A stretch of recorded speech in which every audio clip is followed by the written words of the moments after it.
আজকে শাওরফুলি মার্কেটে এসেছি, চিনির এখানেও গেছিলাম।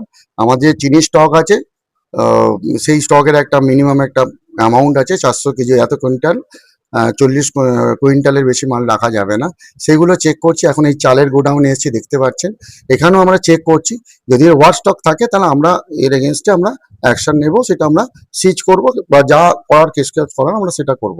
সেটাই এখন মেলাচ্ছি আমরা। এই দেখা গেল যে এই গোডাউনের যিনি মালিক রয়েছে হুম। সে কোনো রকম হিসাব আপনাদের দিতে পারছে না, সেক্ষেত্রে আপনারা আইনত পদক্ষেপ নিতে পারবেন কিছু?